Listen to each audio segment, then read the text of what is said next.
State bank of India staff union Amaravati circle Rajamahendravaram module ప్రాంతీయ committee meeting Kakinada జిల్లా గండపల్లి మండలంలో నిర్వహించారు. తుని రీజియన్ యూనియన్ ఆధ్వర్యంలో జరిగిన ఈ కార్యక్రమానికి all India SBI staff federation general secretary L Chandrashekar, union Amaravati circle president R Narendra Kumar తదితరులు హాజరయ్యారు.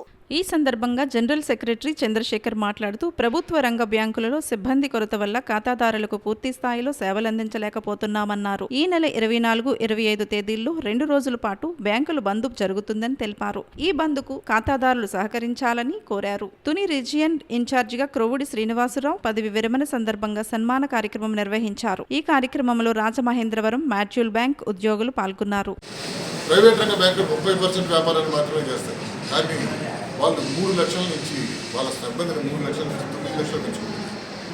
అంటే ప్రైవేట్ రంగ బ్యాంకులు అంతమంది సిబ్బందితో వాళ్ళు వ్యాపారం చేస్తుంటే ప్రభుత్వ రంగ బ్యాంకులు సిబ్బందిని తగ్గించి వ్యాపారం పెరుగుతున్నా కూడా సిబ్బందిని తగ్గించి ఈ వ్యాపారాన్ని ప్రైవేట్ పని చేయాలి. దీనికి అపోజ్ చేస్తూ ఎలక్ట్రిక్ ఫోర్మ్ బ్యాంకింగ్ రిక్రూట్మెంట్ అన్ని క్యాడర్స్లో కూడా రిక్రూట్మెంట్ చేయాలి అని చెప్పని గవర్నమెంట్ ఆఫ్ ఇండియా స్ట్రైక్లో దీంతో పాటు అవుట్ సోర్సింగ్ ఈరోజు మెసెంజర్స్ ఉద్యోగాలు కానివ్వండి, శ్రీపద ఉద్యోగాలు కానివ్వండి, బ్యాంకింగ్ రంగంలో ఈరోజు గ్రూప్ డి పేద వర్గాలకి వచ్చే ఉద్యోగం 1,00,000 కోట్లు వ్యాపారం చేసి సంపాదిస్తున్నాం, లాభాలు సంపాదిస్తున్నాం అని చెప్పుకుంటే 50,000 కోట్లు సంపాదిస్తున్నాం సంవత్సరానికి వాళ్ళు ఈ దేశంలో అట్టడుగు వర్గాల వరకు ఉద్యోగాలు ఇప్పించడంలో ఫెయిల్ అయితే ఇక అంత ప్రాంతం సంపాదించి ఉపయోగం ఉంటుంది. దానివల్ల ఇది ముఖ్యంగా మమ్మల్ని వేధిస్తున్న సమస్య. అందువల్లనే అవుట్సోర్సింగ్ అన్ని రంగాల్లో అపోజ్ చేయాలని చెప్పని బ్యాంకులో అవుట్సోర్సింగ్ ఆపేసి పర్మనెంట్ ఉద్యోగాలు ఇవ్వాలి అని చెప్పని ఈరోజు మేము మార్చి 24, 25 స్ట్రైక్లో పోవడం జరుగుతుంది. అంతేకాకుండా 5 డే బ్యాంక్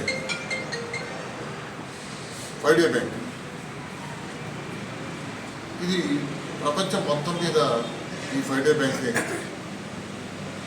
మీరు ఐటీ రంగంలో తీసుకునివ్వండి, సెంట్రల్ గవర్నమెంట్లో తీసుకునివ్వండి, దాదాపు చాలా స్టేట్ గవర్నమెంట్లో కూడా వారానికి 5 రోజులు 10 దినాల మీద వచ్చేసింది. కానీ స్టేట్ బ్యాంకింగ్ రంగంలో వరకు పబ్లిక్ రంగ బ్యాంకుల్లో ఇంకా రాలేదు. కారణం government of India central government of India employees కానివ్వండి, అన్ని ప్రభుత్వ రంగ సంస్థలు కానీ 5 డే బ్యాంకింగ్ వచ్చినప్పుడు మాకెందుకు రాలేదు. దీన్ని మేము 10th బై పార్టీ అడిగినప్పుడు 2వ శనివారం, 4వ శనివారం, సెకండ్ సాటర్డే, 4th సాటర్డే ఇవ్వడం జరిగింది. ఆ తర్వాత 11th బై పార్టీ అడిగినప్పుడు ఒప్పుకొని దాన్ని గవర్నమెంట్ ఆఫ్ ఇండియా పంపించడం జరిగింది 2000 నవంబర్. అప్పటి నుంచి ఇప్పుడు దాకా గవర్నమెంట్ ఆఫ్ ఇండియా దగ్గర పెండింగ్. సో దీన్ని ఎట్టి పరిస్థితుల్లో సాధించాలి అని చెప్పని ఇదొక ఇష్యూ.